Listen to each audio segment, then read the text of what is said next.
Our football team had the opportunity to go to Christ Temple last night. They had their Thanksgiving dinner, was served there by the church, and Pastor Lawrence did a tremendous job. They've had a great week, and we're anxious to get on our plane. I guess that'll be Thursday and head to Greenville. East Carolina is a good football team. The quarterback Cardin's done a great job for them managing the game. They got a great wideout, Hardy, #2.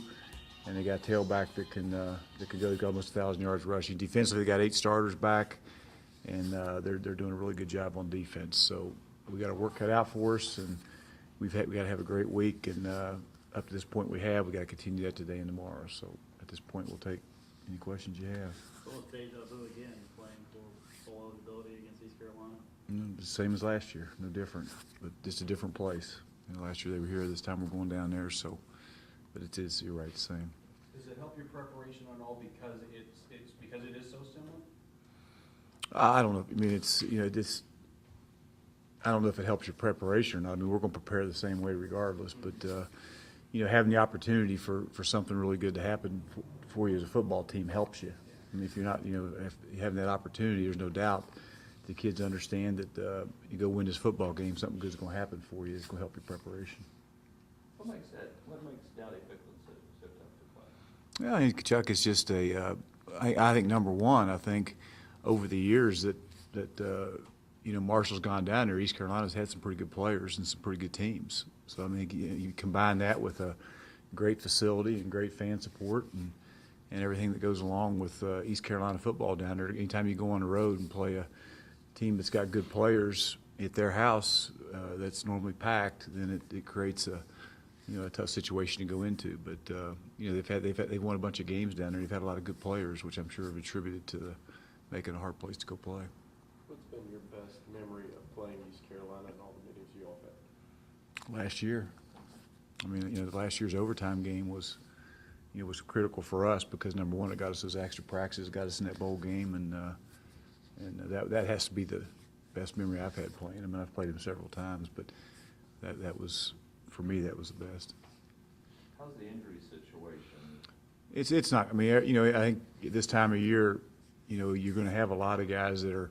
You got guys playing that are still banged up. You know what I mean? I think Dobson practiced yesterday, and I think with the exception of Booker, we look like we're in pretty good shape as far as guys playing. Now, you're going to still have some guys that are going to go into that game that's got some issues that they have to play with. But he's fine. He'll practice today. And Remy? Remy will be questionable. What about, I know Stu practiced yesterday. Yeah, Stu will be fine. Taking some passes from Jawan afterwards. Yeah, Stu will be fine. He'll be able to play with that, what he's got on his hands? Yeah, and that'll change. What he's got on it will change, so he'll be fine. And to be happy with Talferro, though, when you needed him. Yeah, Talferro, I mean, if you remember, what was it last year? Both last year, he's had to step up at times to get things done. And he has, not just this year, but in the past. So he's a solid back. You remember him during camp that he had a good camp, and he's going to be asked to step up and play on Friday. What is it about Carden that he's not a guy that's going to really do any one thing terrific and amazing, but he is solid. He does get the job done. Well, he's number one. He's taking care of the football, and he's managing the game, and he's doing what Lincoln's wanting him to do. He puts the ball in people's hands, into Hardy's hands, and I think the key is he's just taking care of the ball, and he's distributing the ball at the right places. And offensively, they may not be putting up the numbers they did a year ago with Davis, but they're more efficient with what they do, and because they take care of the ball, and he manages the game very well. They've changed their offense. Not a lot, not a lot, Chuck, but they. Carden's is less amped to take off and as Davis was, but they're doing things a little bit different because their personnel's a little different. But they're not throwing the ball nearly as much as they did the first. And they're able to run it better. They got a back that's got almost 1,000 yards, and like I say, I think there's no doubt they're more balanced than what they've been with Carden. And again, he's been able to manage the game well. It looks like they have protection issues with him. They've given up 24 sacks. They have at times. I tell you that their offensive line's huge. I mean, they got some guys up there that are just massive, and he's gotten some pressure, and some people have gotten to him. But he's also, like I say, he's done a good job of taking care of the ball. Have you ever seen a 6'8" slot receiver before? I did last year, right down the goal line. He caught a fade on a touchdown on us there. But yeah, he's an issue for you. I mean, I think last year also, I think it was the Tulsa game or the year before. He goes up in the end zone and wins one there at the end in a jump ball situation. And he's a guy that anytime you get in that score zone in the red zone, there's a good shot they're going to throw it up to him. And when you got 5'8", 5'9" corners, he can create a mismatch for you. So, he is a problem, and you got to be able to handle it. Doc, you tried Haig kicking away, Martin kicking away, Swift kicks. Still, it just seems like every week we're in here talking about the coverage team. Yeah, we've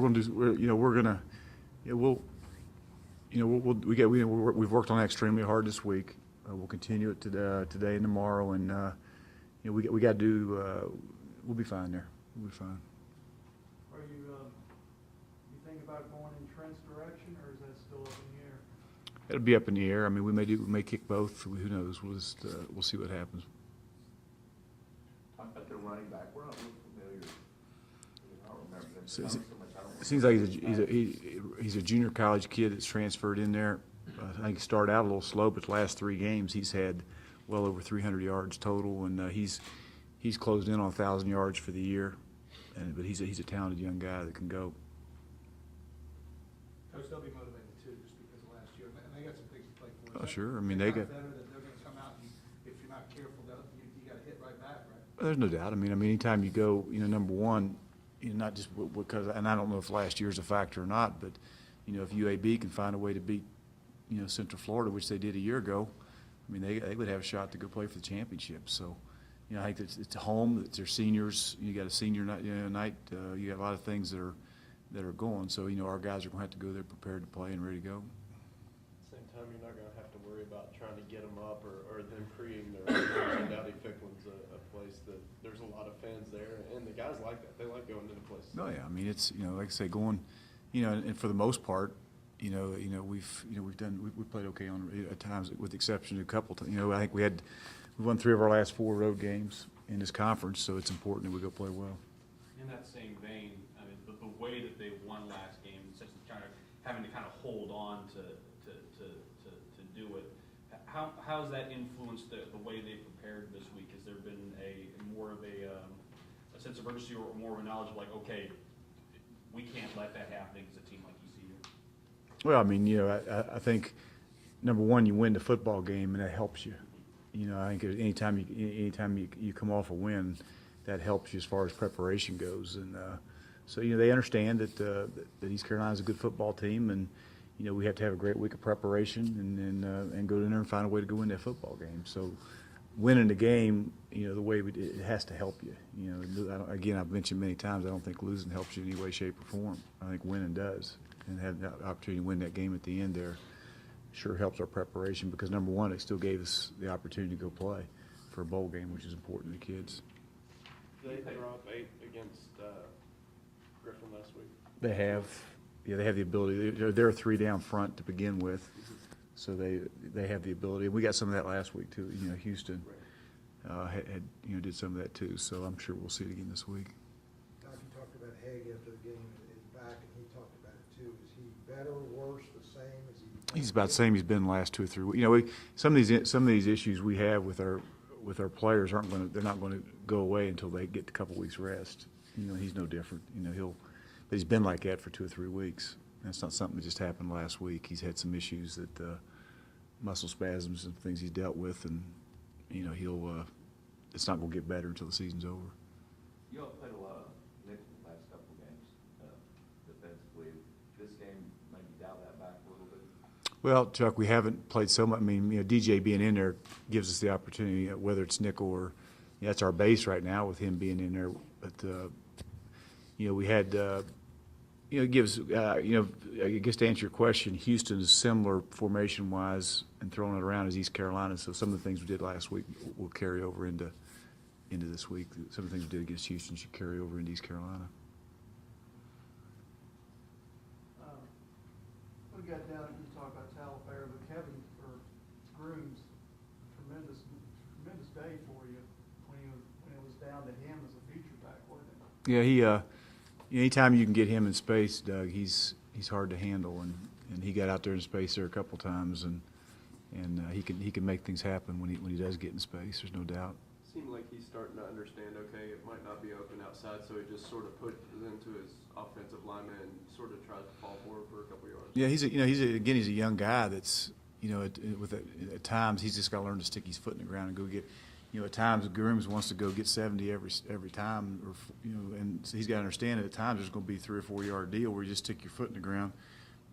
Get north-south, and let's come back and play again. And I thought that Saturday he did that a little better than he has, and he'll continue to get better as he grows into the position. Doc, it seems a lot like last year where Jermaine Holmes, was so young, and then he started getting it at the end of the year. He started having these big games. It seems like he's done that again. I guess, the disappointing part is he didn't come flying right out of the gate. But Yeah. he's playing awfully good in the last few games. He has, and he's got to continue. He's got to have a great game on Saturday.